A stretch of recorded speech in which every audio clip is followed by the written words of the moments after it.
It's VOA's Fast Five for Wednesday, February 17th. I'm Philip Alexio. China's deployed an advanced surface-to-air missile system to one of the disputed islands it's claimed in the South China Sea. That's a move that's likely to increase tensions among China and its neighbors. The confirmation, though, comes just as President Barack Obama wrapped up a landmark summit with Southeast Asian leaders in California, where he urged restraint in the region and a halt to the militarization of disputed maritime areas. China's Foreign Minister Wang Yi telling reporters today that Western media should pay more attention to the lighthouses and the meteorological facilities China's building in the region.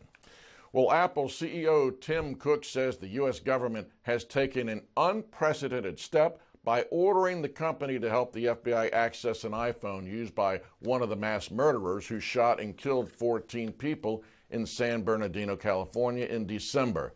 Tim Cook says, quote, "We oppose this order, which has implications far beyond the legal case at hand." Twitter's abuzz with Tom saying that he has huge respect for Tim for taking the stance against building a backdoor. And Magnus Hutenbaron thanks Tim Cook, too, from an international customer's point of view. Tim Cook writes in the letter that Apple has worked with the FBI and complied with subpoenas and search warrants in the case. This will be interesting going forward for sure. Up next, an emotional admission. Republican presidential candidate Jeb Bush pulling out all the stops, or in this case, a gun, to try to inject some ammunition into his campaign.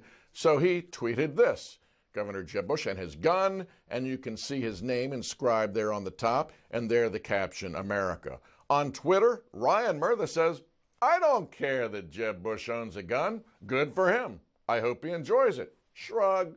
And British writer My Daughter's Army tweets this hilarious reaction of Jeb Bush's campaign staff reading the news on Twitter yesterday. And finally, Caleb Hennington thinks Jeb actually missed the mark with his tweet. "No, sir, Jeb Bush. This is America," with his bag of chips. We'll see Saturday if Jeb Bush's gun tweet fires up the voters in Saturday's South Carolina primary. Well, UFC star Ronda Rousey came on to the Ellen DeGeneres show with an emotional admission that she thought about committing suicide after her loss to Holly Holm back in November. It was the first time in her career that Rousey had ever been knocked out, and her admission has spawned a lot of support on social media. TV personality Benjamin O'Keefe tweeting, "I just watched Ronda Rousey's interview on The Ellen Show. Her vulnerability in that interview was inspiring. Keep on being amazing, Ronda." And Kristen says, "As someone who suffers with all that I cannot even say, I just want to say thank you, Ronda Rousey, and thank you so much." Rousey returns to the octagon later this year, and for the first time in her career, she'll go into the ring and not be undefeated.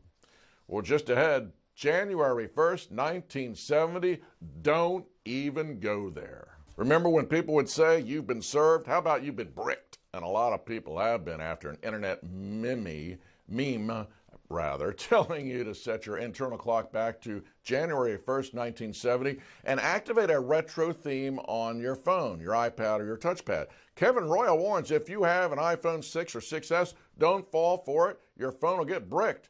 And Brittany Kring, or Brit, says, "I hate that I'm so curious. My iPhone is bricked because of that stupid prank. Wow, I'm dumb and angry."